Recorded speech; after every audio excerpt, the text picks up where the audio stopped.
I'm Alice. And I'm Brett. And this is the Prosecutor's Legal Briefs.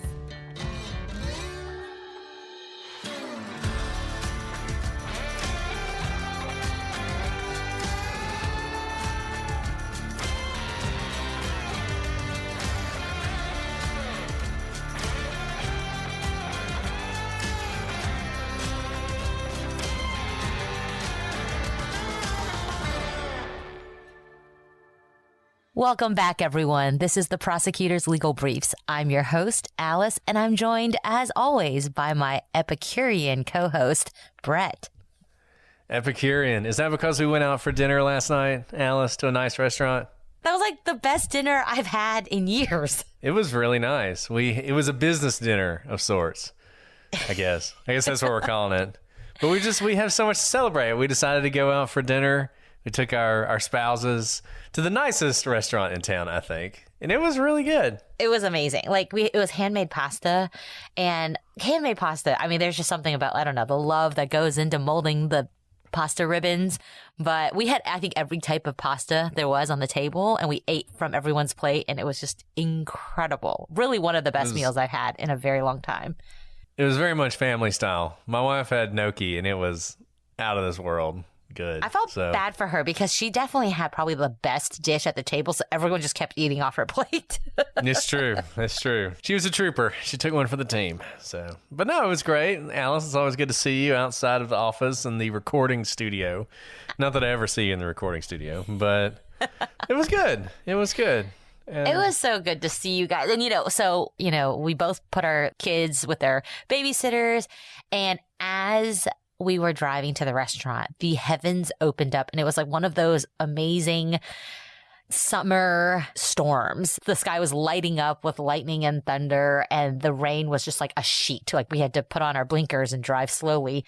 And we ran through the rain. It was only like a block, but we still were completely drenched to the bone when we made it to the restaurant, which made it seem that much more worthy because it's like we really fought to make it to this restaurant. And then it ended up being, an explosion of taste in your mouth.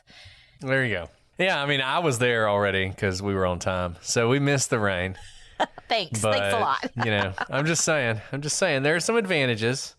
There are advantages. But no, it was great. It was great. And look, because of you guys, we just have so much to celebrate. Everything's fantastic. The podcast, both podcasts are doing great. Thank you guys so much for telling your friends and leaving reviews. It just, with this podcast and our other podcast, the prosecutors bring us so much joy.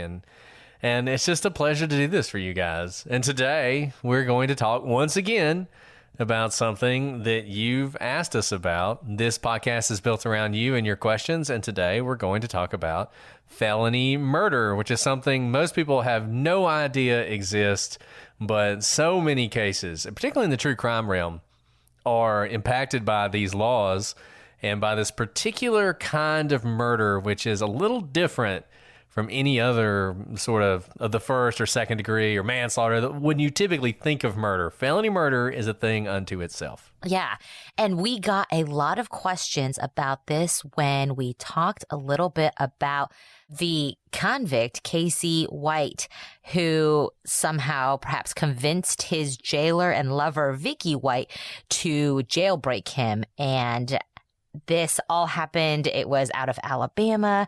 He was in prison and he was able to escape, but only with the help of this. The jailer had been at this prison system for decades, was a model employee, was just on the cusp of retirement. And it was a harrowing story. I mean, it was a story that captivated the nation. It captivated me, but it ended in tragedy when Vicky White took her own life following a police chase that ended in the capture of both fugitives. There were some that initially questioned whether Vicky White committed suicide because what happened was there was this high-speed chase and they basically were cornered, and Vicky was in the car when she apparently shot herself. Then Casey White kind of got out of the car, put his hands up, and surrendered to the police. And so Casey White is a ne'er-do-well of the lowest character. At the time of escape, he was serving a 75-year sentence for a crime spree that included home invasions, carjackings, and a police chase. He also had convictions for attempted murder and kidnapping, and right now he's currently awaiting trial for the stabbing murder of 59-year-old Connie Ridgway, a murder for which he will likely receive the death penalty. And those crimes were all before he made his escape with Vicky White. So once Casey was taken into custody, it was actually clear from the forensics and from the audio recordings made of Vicky White's last moments that she did, in fact, kill herself. So people were shocked and really confused when in July of this year, Casey was charged with Vicky's murder. Had something changed? Had new evidence emerged to show somehow that Vicky wasn't the one who ended her own life? No. Rather, Casey was charged with something called felony murder.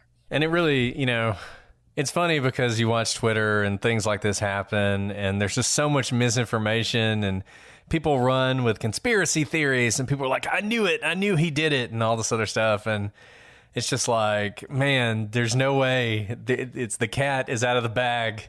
The Pandora's box is open. That old thing about how a lie is halfway around the world before the truth gets its pants on is just so what was going on here, because all these news stations just ran with he was charged with her murder, and none of them explained why. Or if they did, it was in paragraph 19 of the story.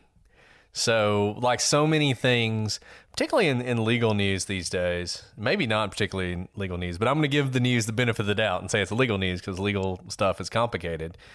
Just the headline made you think one thing, and then there was the reality. There was what's really going on here, and we got a lot of questions about it, and it was something we wanted to address because it is confusing. And, what does it mean that this person commits suicide and then this other person is charged with murder? Like Alice said, we're talking about felony murder here. So what is felony murder?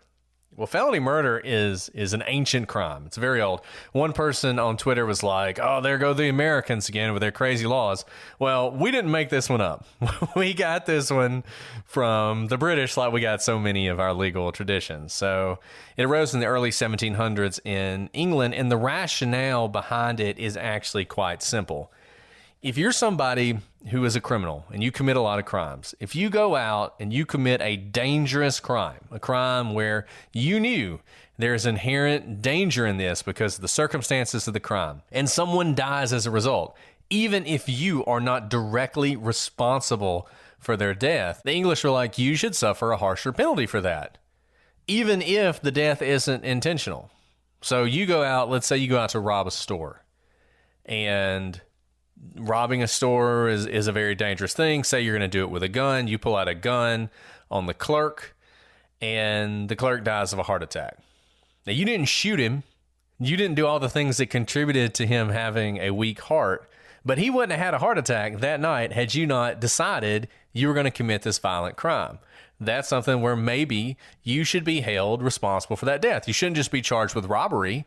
You shouldn't just be charged with robbing the store. Someone died, and you're responsible for that, and so you bear a larger burden. Or say he pulls out a gun and shoots at you but misses and shoots someone else. You might be held responsible for that. Or in the most common circumstance, say there are two of you. You're both going to rob a store. You know that your companion has a gun. You go in to rob the store. He pulls out a gun. He shoots the clerk. And you're like, what are you doing? Why did you do that? Well, it doesn't matter that you didn't know he wasn't going to shoot the clerk. You knew you were going into a robbery situation. You knew that your accomplice was armed. He's not going to be the only one who faces a murder charge for that. So are you. Basically, you committed a felony, a violent crime, and a death resulted. So we call that felony murder. So Casey is charged in Alabama because they were in Alabama when this whole prison break started. I think the death actually happened in Indiana, but because it started in Alabama, they're sort of concurrent jurisdiction. Indiana probably could have charged them with something too, but they don't have as much of an interest in this case as Alabama does, so Alabama is going to be the one who charges this crime. And for those of you who want to look it up, it's Alabama Code 13A-6-2A3, and I'm going to read it to you. A person commits the crime of murder if he or she commits or attempts to commit arson in the first degree, burglary in the first or second degree, escape in the first degree, kidnapping in the first degree, rape in the first degree, robbery in any degree, sodomy in the first degree, aggravated child abuse under Section 26-15-3.1, or any other felony clearly dangerous to human life, and in the course of and in furtherance of the crime that he or she is committing or attempting to commit, or in immediate flight therefrom, he or she or another participant, if there be any, causes the death of any person. A couple things about that. Number one, note that one of the triggering crimes is escape in the first degree. So you have that here. So Casey, he's being assisted by a prison guard, but he is still committing the crime of escape in the first degree. The real question here, and what we're going to get into, is this last thing, causes the death of any person.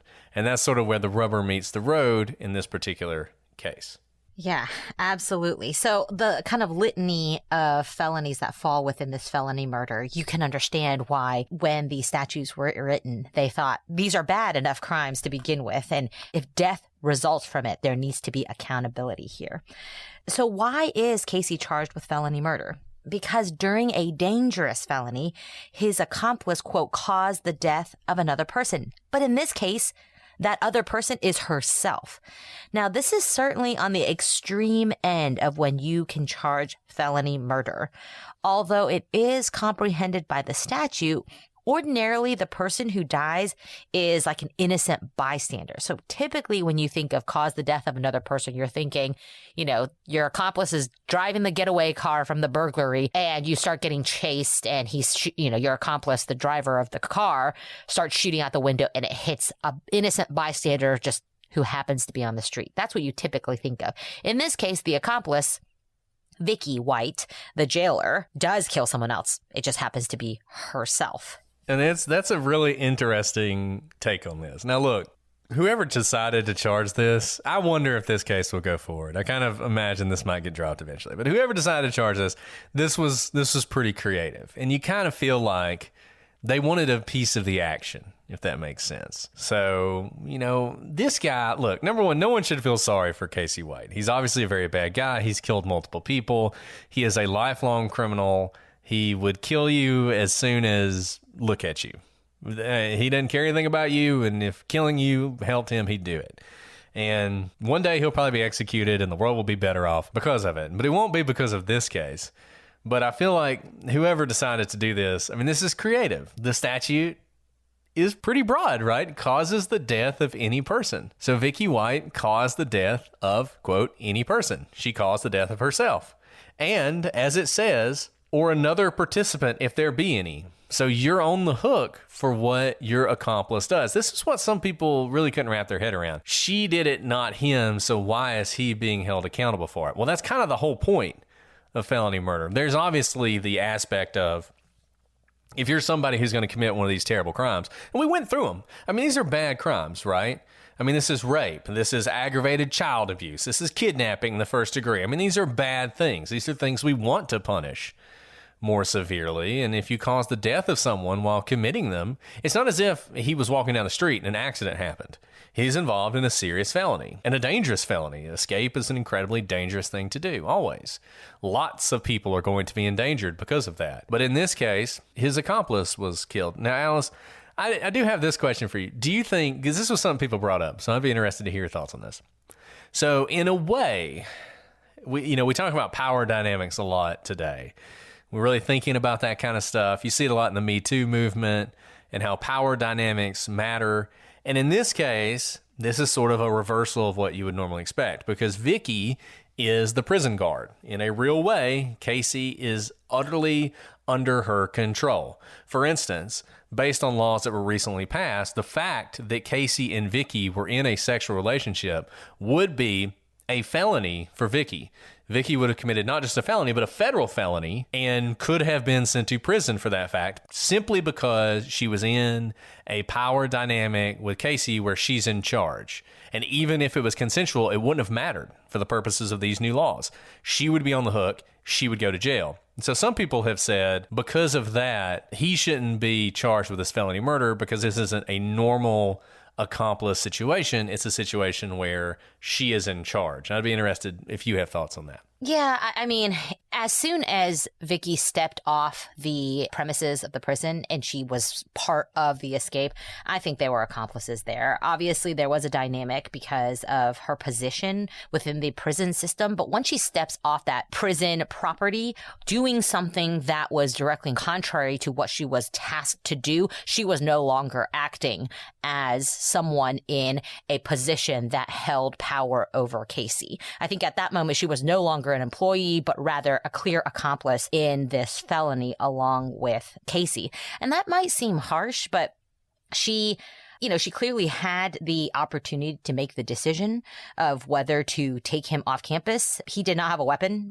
to force her to do so. She had every opportunity to change her mind in terms of whether she was going to be an accomplice in a felony or felonies or to do her job up until really the moment she left the gates of the prison system. So I don't think this is, there are obviously, we think of kingpins or masterminds of conspiracies or felonies or schemes or criminal conduct. But here, I don't think there's a power dynamic that would preclude the right amount of fault to be placed on either of them. But I'm interested to hear what you think. Well, I think I totally understand why we have these laws, and I understand why you want to hold jailers and prison workers and everybody else to a higher standard. So many times these quote-unquote consensual relationships aren't really consensual. They're consensual only because of the power dynamic. What choice do you have? You might as well get as much as you want to out of it. This, I think, is different. I think Casey is a manipulator and a psychopath and somebody who, this poor woman who didn't have much outside of her job, I think he seduced her and manipulated her, and this notion that he's under her power. He's not under her power. He who knows how long he hadn't been, but she was going to do whatever he said. This was his plan to escape. And he put her in the situation, and he knew how this was likely to end up. Maybe they escape and get away, and she might have been living under some fantasy where they make it to Canada or they make it to Mexico or they're in Cambodia or whatever, living out their love affair. He knew that wasn't going to happen. He knew most likely she would get killed along the way. And who knows? If they had made it to Canada, I don't think she would have made it much longer. I think he probably had a plan to get rid of her at some point. But either way, he knew what he was getting himself into, and that's part of this felony murder thing. He knew from the outset that the likelihood that someone was going to get killed in the process of their escape was high. And someone did get killed. Now, he might not have thought it was her, and he certainly might not have thought it would have happened the way it did. But if she had been, imagine that instead of shooting herself, she had died in the car wreck. When they wrecked the car, she went through the windshield and died. Or one of the deputies had fired his gun and it had struck her and killed her. In that case, would you feel differently? Would you think, okay, now it should be felony murder? To me, there's not much difference. I know it's a little unusual that she killed herself as opposed to dying in some other way, but nevertheless, the end result's the same. She died because of this crime. And also, I think at least in the preliminary conversations that were released, I think the plan was if they were caught, they would each commit suicide. The plan was for both of them to die. If that was in fact the plan, I don't think it was any sort of a mistake that only Vicky followed through and, killed herself and Casey didn't have enough time to kill himself. I think he never intended to kill himself. I think, Vicky was the conduit to his next step. And I think you're kind of right. I would be surprised if his plan was to live happily ever after with Vicky. Vicky was his literal key out of prison. And I don't know if he, would have turned on her if they had actually made it to Canada. But I think she was a woman who was manipulated by him, could have been manipulated by him. And the fact that she had this decades long history of just a Gold Star employee says something about her, that she is not one who had been lying in wait for the perfect opportunity to carry out this fantastic escape scheme. I think this was really dreamed up by him, and we can see it from his criminal history. This is in line with everything he's done before. Yeah, we talk about sometimes in the law when you're at sentencing and things like that, judging people for the worst thing they ever did. And I feel really bad for Vicky because this was an incredibly stupid thing she did. And it is hard to imagine what was going through her mind when she decided to do this. But I think it is of a kind, it's obviously a degree worse, but it's of a kind of the kind of behavior that so many people engage in when they're being manipulated by a dominating other person. Whether it's someone who's in an abusive relationship or is being forced into things they don't want to do. There are a lot of people out there who do things that from the outside you say, what were you thinking? Why did you do that? Why did you stay? Why didn't you tell somebody? All the questions you ask when you see a tragedy unfold from a distance. And it's impossible to get into people's minds in these situations. It's one reason that you really should withhold judgment in cases like this. Obviously, what Vicky did was very wrong. If she had been captured, she would have suffered because of it. Though, sadly, I know she thought her life was over. I bet at the end of the day, she would have gotten a sentence. She would have gone to jail. She would have gone to prison. Probably not for that long. And then she could have lived the rest of her life and been like, yeah, that was really dumb, right? Because people would have understood at some point that she had been manipulated by this very bad person. He had nothing to lose from this escape. She had everything to lose. He had nothing to lose. I'm sure this idea, this romantic idea of we'll commit suicide together like Romeo and Juliet was just yet another power play of his, a tool that he used to manipulate her into believing that was how it was going to work out. And if it did work out for him, great. If it didn't, guess what? He's probably going to get the death penalty anyway. This actually has really no effect whatsoever on his future. He was in jail for the rest of his life. The only difference to him is if he's convicted of this murder, he's going to get the death penalty. Nothing that happened with Vicky mattered to him at all. It's terribly sad, and I think most people recognize that, particularly after it happened. But she won Employee of the Year awards multiple times. I think even this year. I think as she was getting ready to retire, she was winning like Jailer of the Year awards. But well, it's very sad, and it's sad that she ran into this guy who was a master manipulator. So that's why this is happening in this case.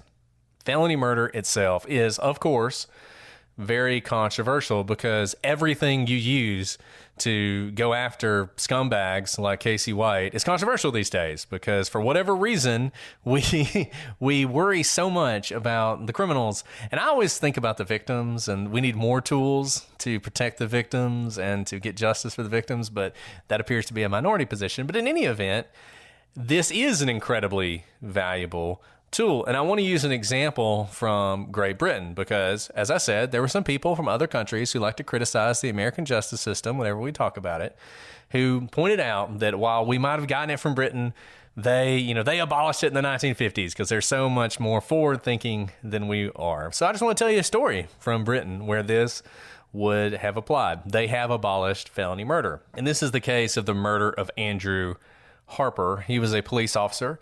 He was killed a month after his wedding day. And I'll give you the details of the murder. So it was late at night. Someone called the police and said that he thought that there were some individuals stealing his four-wheeler. So he had a four-wheeler or quad bike, some people might call it. These guys, they pulled up to his house. They wrapped a rope around his four-wheeler and they drove off with it. And so he sees this happen, so he calls the police. And Andrew Harper is recently a police officer. He's very into his job. I think he and his partner were just going off duty, but they were the closest officers, so they decided to respond. So they end up responding to this. It's one of those narrow roads like you guys have in Britain where barely two cars can get by. They sort of set themselves up at one end of this road, knowing that the people who stole this, they're going to have to come towards them. Eventually they do. The car stops. Andrew gets out of his car. He tells the people to stop. Someone else jumps out of the car and does something and then gets back in the car. And Andrew didn't know at the time what this person was doing, but he's telling them to stop, but they're not stopping. They decide to try and pull around the police officer's car. So these people in this car, they go sort of into the ditch and around. Andrew's chasing after them. His partner is watching all this happen through the rearview mirror, and then suddenly Andrew just disappears. He doesn't know where he went, but just vanishes. He saw him 1 second, and then he's gone. So he turns his car around, manages to turn his car around, and starts pursuing this other car. So he chases this car for a while. There's some other police officers who are going to join it. They're heading off this little road to the main road, which is one of the larger roads. They pull onto the larger road and head on down that road, but they're quickly stopped by the police, and all three are arrested. When Andrew's partner comes out, though, he realizes what has happened because he sees what ends up being Andrew's body is in the middle of this large road. And what had happened is when Andrew was chasing the car and it was getting ready to take off, the rope the people had used to attach this quad bike that they were going to drag behind them caught Andrew's leg and actually tightened around his leg. And so now these people are escaping in their vehicle, and Andrew has been attached now to the car. So he's being drugged behind the car for miles as this high-speed chase continues. When they turn onto the main highway, his body is released from the rope, and he ends up in the highway. And by that point, he's dead. These three people are arrested. They are charged with murder. The prosecution points out that based on all the forensics, essentially what they were doing is they were driving the car sort of in an S pattern, going back and forth. And the reason they were doing that is because they could tell that Andrew was attached to the car, and they were trying to knock him off. So they were actually swinging his body back and forth down this road, trying to knock him off, but they were never able to do that. Unfortunately, and they sought a life sentence. They wanted a life sentence for these people because they said they knew that they had him hooked in this rope, and yet they never stopped. They just tried to get rid of the body and get away. Unfortunately, the jury ended up finding that the prosecution could not prove beyond a reasonable doubt that the three had actually intended to kill him when they did this. And there's video of these three teenagers after the verdict where they're convicted of a lesser offense, and they're like smiling and laughing and high-fiving. And it was the kind of video that causes outrage across Britain. It probably ended up costing them too, because they did get pretty stiff sentences for manslaughter. The ringleader ended up with a 16-year sentence, and the other two received 13 years. This was obviously not enough for the police. It wasn't enough for prosecution. It wasn't enough for the family. And so now there's this effort in England to have stiffer sentences when you're in the process of committing a crime and an officer dies in the line of duty. But here in the colonies, those of us poor benighted states who aren't as forward-thinking and intelligent as our friends in Great Britain, none of this would have mattered. The fact that he was killed during the commission of this felony would have been sufficient to allow the prosecution to seek and a judge to impose the maximum sentence. And tell me this, doesn't that feel more like justice to you? That if these three people, because they committed this felony, were in the process of fleeing and killed somebody, they get a greater sentence, even though we don't have to prove they necessarily intended their death. Doesn't that feel more just? Because it feels more just to me. Yeah, it's always helpful to have an actual case to compare it to, because that is so sad, especially the fact that they knew he was attached to their car and they were swinging his body back and forth to try to get rid of it. Just seems such a utter disregard. Not just, this is not just about stealing, a vehicle. This is so much more just hardened criminal acts to know that someone is attached to you, not only not stop, but make it a game, basically, to try to whip them off when you have to know that is likely to lead to their death if he wasn't already dead based on what was happening to him. And so here's the thing. So some of you may be answering, no, it doesn't feel more just. But what it allows for is a greater spectrum. And the jury can still do its jury thing of what it thinks is most just in that circumstance. But at least it widens the spectrum to allow for egregious cases like the one you hear about here with Andrew Harper. And that's kind of what the statutes for felony murder try to have here. I don't know what's going to happen in the Casey White case, and not every case that's charged with felony murder, the jury goes for it either. But again, it allows for that harsher penalty, but also accountability without having to, I don't know, cause outcry in the media, or to make a case come out a way that is not just and then go through the legislative process so that future cases are more just. It just allows a greater realm of possibilities. I think that's exactly right. You have a tool here, and you're giving more tools to prosecutors, to juries, to judges, where they can make a decision. They can look at the facts. We can debate the Vicky White case all day. They're going to debate it in a trial. And a jury can decide, you know what, I agree with all you guys on Twitter. In this case, where she's a police officer, she's the accomplice, where she kills herself, we're going to say that doesn't meet the elements. We're going to say not guilty. Or if they do find him guilty, a judge can take into account all those various factors when determining the sentence. And I think that's a really important point here. It's not as if the jury and the judge's hands are tied and they have to do this or they have to do that. The jury can always acquit and the judge can always decide on a sentence. You can talk about sentencing if you want to, but that's different. I mean, the way the sentencing structure works is different. It's a different argument. This is just, can you be held accountable for your actions? Should there be a tool that allows judges and juries in the right circumstance to hold you accountable? I don't know why the answer to that would be no. We have a lot of people in prison in the United States. Jail overcrowding is not as a result of felony murder. So taking away this ability isn't going to suddenly solve all our problems. This is the kind of tool we need. We can debate the other stuff till the end of time, but this here allows you to have options for prosecutors, for juries, and for judges when they are trying to give justice to people who have been killed when a crime is underway. And to me, it's a no-brainer, but that's obviously not the case because it is rather controversial. There are people in the United States who are dedicated to abolishing felony murder, and it has been abolished in most places. But we are still holding on, and basically in every state, I think it's 49 states and the federal government allow for felony murder. I can't remember which one. There's one state, maybe like Vermont. I can't remember where you don't have felony murder, but most of them do. Now you have me very curious what the one state is. It is Kentucky. Oh. Wow, I would not have guessed Kentucky. Sorry, when you said that, I was like, I need to know which one it is. Huh. Okay. Well, there you go. Maybe I'm wrong about this. Maybe Google has led me astray. But I'm sure Google's right. They need to get on to changing that so we can make it all 50. Yeah. All right. Well, now you all know what you're supposed to do in Kentucky. I feel like when California, Vermont, Texas, and Alabama all agree on something, it has to be true. So if they all agree that felony murder is a good thing, it has to be true. There you go.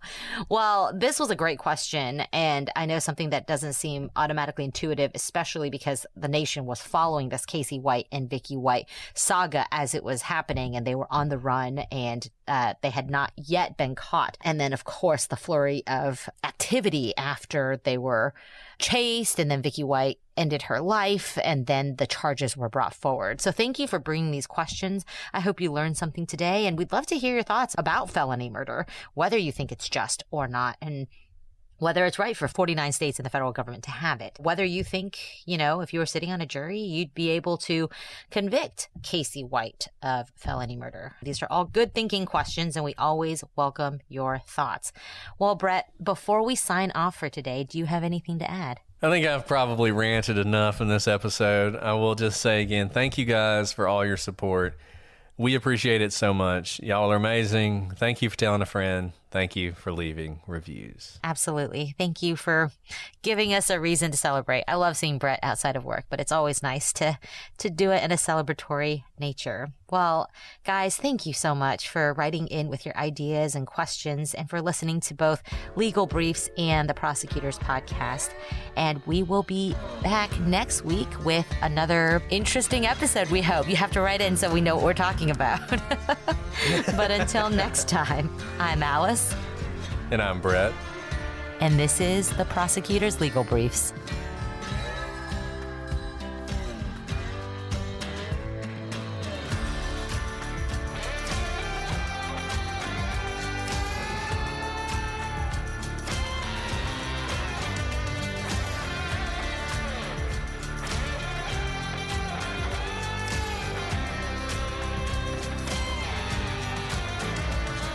felony murder's not long enough, we can talk about jury selection after it's over.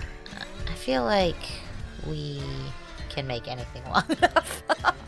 That's true. That's true. Did I tell you I started on outline? Oh my gosh. It's already 9,000 words long. And No. I haven't barely even scratched the surface. Yeah. I think it's going to be like, we're just going to have to tell people It's going to basically be a mini year. season. It'll be I mean, 2023. yeah. Because there's just so much.